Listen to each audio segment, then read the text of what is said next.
Greetings, campers. My name is Yoni Martin, and I'd like to welcome you to what was supposed to be a preview of my new podcast, vidcast. I'm not really sure of the terminology, but it's The World According to Yoni. I'm Yoni. Yoni, by the way, we should get this straight. Yoni is Hebrew for Johnny. It's just the Hebrew diminutive for my name. Johnny, Jonathan, that's my given name. But Yoni is a nickname I've had most of my life, and I like it. For those of you who know what it means in Hindi or Greek, no, that's not what we're doing here. So anyway, hi, glad you're with me. And if you're still with me, that's a miracle, because I don't know what I'm doing yet. The reason I say this was supposed to be a preview is today is March 4th, 2020. For those of you politically oriented, I don't really have to tell you what happened last night because you already know. Or as much as any of us can know, because God knows what happened last night. For the record, this video podcast, how's that, is going to cover a lot of territory. I'm going to cover politics, which I do in my blog, same name, The World According to Yoni. I cover them from a progressive point of view. If you are a Republican, or as I call them, Rethuglican, Trump supporter, you probably are going to get really pissed off watching this. If you are a centrist Democrat, some of what I say will piss you off. And if you are far left, probably some of what I say is also going to piss you off, because I tend to piss everybody off. But that's what happens when you have opinions. Politics, though, is not the only thing I will be doing here. I will be talking about the film industry, the entertainment industry, because I am an actor, writer, and director. I have a, God help me, 40-plus year career going. I direct for the stage and film. I have acted stage, film, television. I have written for all of the above. And that is where my heart belongs. That's where my heart goes. If I didn't have to talk politics, I wouldn't. But I think it's kind of hard to live on this planet in this time, or in this country for that matter, and avoid it. You can't. Or if you can, you're a better person than I am, because I can't. So aside from politics, we will be talking theater, film, entertainment. I will be having guests. Some will be friends, some will be people I hope will become friends, but they will be people I respect, both names, celebrities and non-celebrities alike. Anyone, I think, who can add to this show, who can give a perspective that I find interesting, I hope you'll find interesting, are the kind of people I hope to be here. So there's that. I will also be talking about other topics, some serious, some hopefully more lighthearted. I am a survivor of childhood molestation, so I have a deep feeling of kinship with the Me Too movement. I will be talking about those kind of issues. Some would say that's politics anyway, but for me, it's a lot more personal than politics. I will also be talking about human sexuality. Why? Because I'm fascinated by human sexuality, because it's a part of life. It's something that is a part of everything. It's political. It's entertainment. It's living as a human being on this planet, which means I will also probably be talking about things of a spiritual, not religious, spiritual nature. I consider sexuality of a spiritual nature. So hopefully we'll have fun with all of this. Any topic that piques my interest is fair game here. If you would like to get a feel in advance other than what I'm doing here for the kinds of things we'll be talking about, feel free to take a look at my blog, www.yonimartin.com. Again, the blog is called The World According to Yoni because it's everything from my perspective.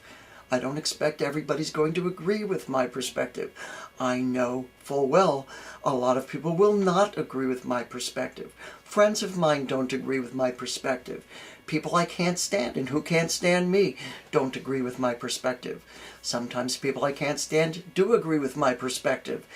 That scares me. So the idea is to have fun, to be entertaining, hopefully humorous. I try sometimes. And to have people who will add something to the show so that you don't just have to look or listen to me. However, since this is a preview and it happens to be occurring at a time when, shall I say, the shit hit the fan last night, I can't do this preview without at least going into a little bit of that, especially because it's been affecting so many people. I have been, am a supporter of Elizabeth Warren in the Democratic primaries. I like Bernie Sanders. I supported Bernie Sanders in 2016, but to be perfectly honest, I think not just Bernie, but a lot of Bernie supporters, including people I care about deeply, have created a cult of personality around him, and that's dangerous. Bernie is an 80-year-old man who had a heart attack, and yet doesn't feel he owes it to the voting public to release his medical records. I believe, and most of you who are on the Democratic side of things, believe that Donald Trump should have released his tax records. As a matter of fact, you're highly incensed, as am I, that he didn't. But 2 weeks ago, I heard people within the Sanders campaign using the same arguments as reasons for him not to show us his medical records as Trump, and I hate using that name. You will hear me using other names for he whom must not be named, because I just can't stand him. I can't stand his name. I can't stand anything about him. But back to Bernie. Bernie's people in his campaign were using the same excuses as Trump for not releasing his taxes. And I'm sorry, you either have a responsibility to the voting public or you do not. And I think Bernie does. He had a heart attack during the campaign. If that's not reason enough to let us know how he's doing, I don't know what is. By the same token, Joe Biden, who did very well last night, is not my first, second, or third choice for the Democratic nominee. Joe Biden, they like to say, is a centrist, but a centrist Democrat today was a Republican 25 years ago, because the policies they espouse are the same or similar. And I happen to believe that at the least we are a centrist left party, not a centrist party. The Democratic Party over the past 25 years, rather than remaining who we are, has, or at least the DNC and the DCC and those who control the party, have moved the party to the right to keep up with the Republican move to the right. The progressive movement, which takes us back to the liberal policies of Teddy Roosevelt, a Republican, FDR and John Kennedy and Lyndon Johnson, who were proud to be liberals, scares the crap out of people, and I don't understand why. Because these are humanistic policies. These are policies that benefit everyone. If you're a multimillionaire or a billionaire and the idea of paying a couple extra cents per dollar in tax frightens you, then you ought to look in the mirror and say, what the hell is wrong with me? And if you're poor, or if you're middle class, actually I don't think there is a middle class anymore, if you're lower middle class like most of us, and you support people like Trump or center-right Democrats, well, what's wrong with you? I'm sorry, but these are not people who have your interests at heart. They never have, they never will. As far as I'm concerned, the Democrat who best mirrors the majority of the party, for some strange reason I do not fathom, was forgotten last night. Was it because the news media has given her short shrift? Is it misogyny? Is it... I don't know what it is. I don't pretend to know what it is. But I'll tell you this. Elizabeth Warren has gone out in public and talked about her programs, how she intends or would like to make them happen, and she's done a better job of it than any other candidate. Bernie Sanders, who is the closest to her in point of view, has not done as good a job. Plus, let's face it, a lot of us are put off by the Sanders supporters who have been playing martyrdom for the past 4 years. They refuse to see anything other than Bernie was cheated. Sorry, folks. It's not about Bernie. It's about the citizens of the United States. All of us. And somehow, it's my feeling that Bernie's ego has gotten in the way of his original message. And I'm really sad about that because I believed in him 4 years ago as much as anyone. But I don't now. And I don't because of Bernie. And I don't because of Bernie's supporters who are myopic, who refuse to see, hear, or listen to anyone else. You cannot say that about Elizabeth Warren. Hell, you can't even say that about Joe Biden. And again, I'm not a big Biden supporter. Let's remember something about Joe Biden. I don't want to talk negatively about any Democrat because I don't believe in perfection. I don't believe in purity tests. Because nobody, I couldn't pass one, you couldn't pass one, and no politician can pass one.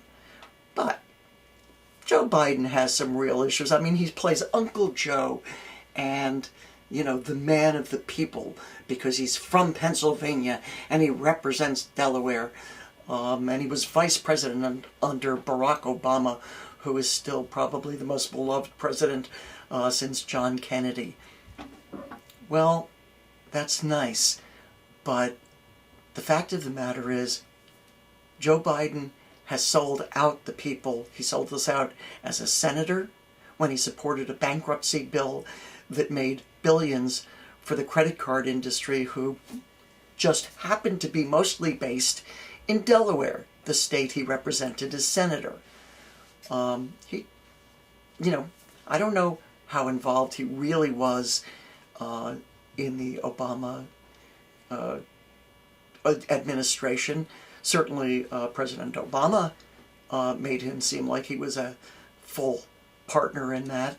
And from what I've heard, we do have Joe Biden to thank for moving Obama forward on the LGBTQ community's behalf. But there's a lot of other things that he didn't help on, that he could have. Do you think? I mean, I don't know. He hasn't said anything recently, but Where do they really stand on Medicare for all, or making sure all of us have minimum medical attention? And let me tell you something. If the coronavirus epidemic, pandemic, whatever it is, doesn't make all of you stop and think, at least wonder, how can we be the nation we think we are and let people fall? Do you know we still have debtors' prisons in this country for medical issues? If you owe money to the medical industry in this country, there are still debtors' prisons you can be put into. Yeah, I didn't know that either. When I found that out, I almost threw up. So it's there's a lot to be looked into, a lot to be talked about. But all that being said, here's the thing I believe above all else at this moment. I have problems with Joe Biden. I have problems with Bernie Sanders. I have problems with pretty much everyone running under the Democratic ticket because, again, there's no such thing as a perfect candidate. I'm sure I could, I'm sure I could find things about Elizabeth Warren that bother me. I haven't recently, but I'm sure. Do you know what the thing that bothered me most about Elizabeth Warren in the last 4 years? It was that she didn't support Bernie 4 years ago. That was it. I was a little pissed about that. But beyond that, that woman is the smartest, the most caring person I have seen in politics in I don't know how long. And the fact that I happen to agree with most of her policies doesn't hurt. So last night, I was sad. I'm still sad because I can't believe that she was overlooked the way she was. And I can't believe that this came down to a battle of egos between Bernie Sanders and his supporters versus Joe Biden and his supporters, and just what we've got and just what we need, two more old white men vying for the Democratic nomination for president. You know, the real president of this country is and should be Hillary Clinton. We should have a woman president. She won. She not only won by 3 million votes, but there were at least 9 million other people who voted for third-party candidates. So when they tell you Donald Trump lost by 3 million in the popular vote, no, he didn't. He lost by at least 11, 12 million in the popular vote. And yet we still have an electoral college. Do you think we pick the president? Do you think this is a democracy? A democracy where the people's voice wins out? It's not. It never has been, and unless things change real soon, it never will be. Again, all of that being said, there really is only one thing that matters right now, and everybody better get it into their heads real fast. We have a menace to our lives, to our freedoms, running the White House. We have a psychopath in the White House. And then his little toady, Snow White, who's now in charge of the pandemic. Not that he believes in science or anything, but Snow White Pence. Yeah, there he goes. That's just the guy we want in charge of a pandemic. The man who's responsible for the biggest AIDS epidemic in this country in years when he was governor of Indiana, because, of course, he doesn't believe in science. So whether you're for Biden or Bernie or Attila the Hun or whatever, you better understand that we are at a tipping point. We are on the ledge looking over into the Grand Canyon, and we can very easily at this point go into it if we go at each other and we don't realize that the enemy has been staring us in the face for 4 years, and he's still going, and he still wants to run this country further into the ground than he already has. So think about that, because God knows I can't stop thinking about it. Again, like I said at the beginning of this, I want to talk about the entertainment industry. I want to talk about the film industry. I just finished a project, the first documentary I've ever been involved in. My brother came up with the idea for this documentary 26 years ago. He wrote the script 25 years ago. It took, 15 years to get the funding to start this project, and my entire family has been working on it together for 10 years. We just wrapped 10 years of shooting last week, and I am so proud of that project. It's called White Buffalo, An American Prophecy. You will be reading about it in my blog. I will be talking about it more on this broadcast. But that's the kind of thing I want to talk about, because it's fun and it's what feeds me. Politics doesn't feed me. Politics is a necessity. How we live, how we are forced to live, what happens to us is politics. I wish it wasn't the case, but it is. So I discuss it. I talk about it. I put forth my opinions. But my heart belongs to the entertainment industry. And my heart belongs to a lot of other places that I consider more fun. I like to talk about my family. I like to talk about fun things in life. But we're kind of stuck at the moment. So if for whatever period of time more of these broadcasts are about politics than anything else, well, there's a reason. And the reason is simple. I don't believe you can go through life with your eyes closed, pretending that the things happening around us aren't happening. They affect everything we do. They affect everything we are. They affect everyone we care about. So we're going to talk about them. And we'll still talk about the other things. And I think that's about it for the preview. It's far more than I intended to do. I hope you found it somewhat interesting. I hope I was semi-coherent. I plan to be more coherent in the future when I'm prepared and not just winging it. But I thought it was important to prepare you all and get this out. And hopefully some of you who are watching and listening to this are going to be either sitting next to me here or on the computer Skyping with me during the broadcast, so that the audience can get to know you and get to hear your views or your experiences, and we'll all have a good time together. Or we won't, or we'll want to kick the crap out of each other. I don't care. As long as we're talking, that's a good thing. So thank you, and welcome to the world according to Yoni. Bye-bye. I'll see you next time.